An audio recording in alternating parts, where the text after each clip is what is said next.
Masechet Sanhedrin, résumé du Daf Samech Vav. Une fois que la Gemara termine d'expliquer toutes ces interdictions de la Torah concernant les sorciers, et aussi tous ceux qui font des sortes de simanim bizarres, c'est mauvais signe que ceci, c'est mauvais signe que cela, ne commence pas la journée avec une mauvaise affaire, c'est mauvais signe, et toutes ces bêtises-là, qui sont interdites de la Torah, la Gemara ensuite passe à un autre cas sur lequel on est chayav skila. La Gemara ici passe au cas de Mechalel Shabbat, celui qui a fait un travail interdit pendant Shabbat, il est chayav skila, condition que ce soit une interdiction, un travail sur lequel on est chayav beshogeg khatat bemezid karet.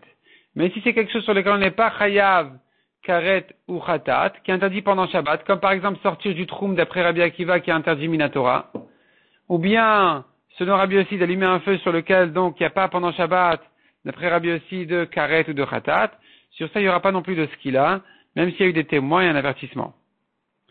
Mishnah suivante. Il y a encore un cas qui est en skila. Celui qui a maudit son père et sa mère. S'il les a maudits uniquement au nom d'Hachem, il est chayav. S'il les a maudits maintenant avec un surnom d'Hachem, machloket Rabbi Meir Chachamim, s'il est chayav.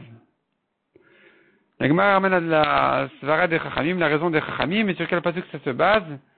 Il pense comme Rabbi Menachem, qui dit une dracha du pasuk, comme quoi il n'est chayav que s'il les a maudits au vrai nom d'Hachem. La Gemara nous ramène ensuite une braïta qui dit non seulement un homme qui a maudit ses parents, mais même une femme, une fille qui a maudit ses parents.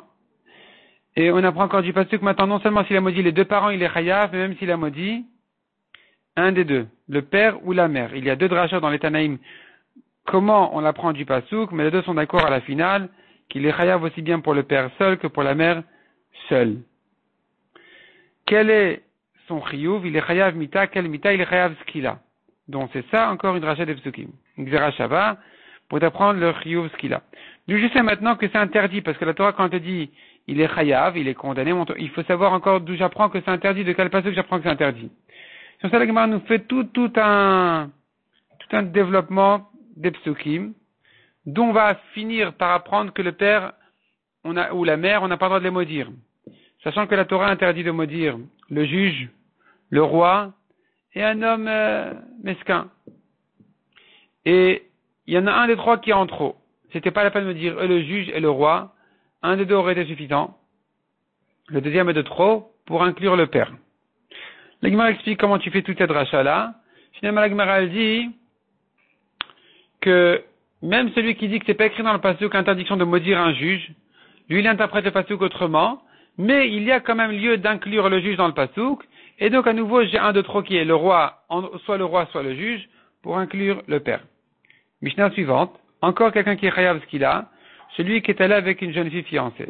Il n'est pas chayav jusqu'à ce qu'elle soit jeune fille, donc entre 12 et 12 et demi, pas avant, ni après, vierge, fiancée en kiddushin, et chez son père, et pas que son père l'ait transmise déjà aux envoyés de son mari. Si maintenant deux personnes sont allées avec elle, ils sont les deux en ce qu'il a, même si elle est restée vierge, par exemple, ou le premier ou les deux, ils étaient avec elle contre nature, eh bien, c'est quand même que le premier qui est en ce qu'il a, et pas les deux.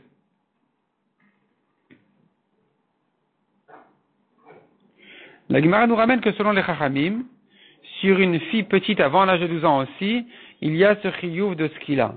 Mais notre Mishnah elle pense comme Rabbi Meir qui dit que pour une petite fille, il n'y a pas de skila. La Gemara demande s'il n'y a pas de skila, alors qu'est-ce qu'il devient l'homme qui est allé avec cette fille petite, fiancée en kiddushin? Est-ce qu'on va dire qu'il n'est pas tour complètement? La Gemara dit non. Il est chayav. Sur ça, la Gemara nous ramène deux psukim qui un peu se contredisent, c'est-à-dire la dracha de ces deux psukim serait contradictoire.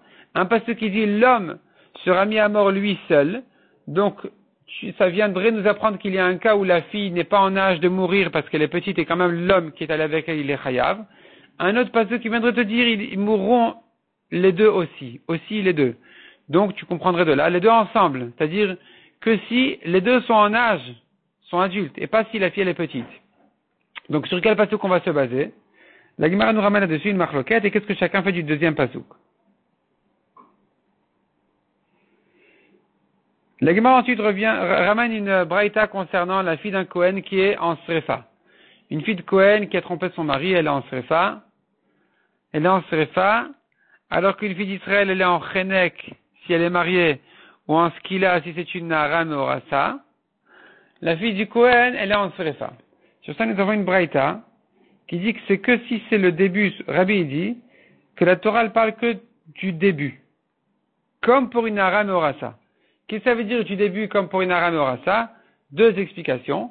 Soit ça voudrait dire que d'une fiancée, une fille de Kohen fiancée, donc c'est le début de ses relations avec un homme, et c'est que elle qui est en Srefa, comme Nahara Meorasa qui est encore vierge, qui est fiancée. Et selon une autre explication, c'est pas ça que veut dire autre chose. C'est que si c'est la première fois qu'elle a perdu sa Kedusha. C'est le début de la perte de sa Kedusha. Mais si elle était déjà mariée avec un homme pasoul, et que donc elle avait déjà perdu sa Kedusha auparavant, elle n'a plus un statut de fille de Kohen pour être en Srefa. Celle-là, elle est comme une fille d'Israël qui est donc en Chenek.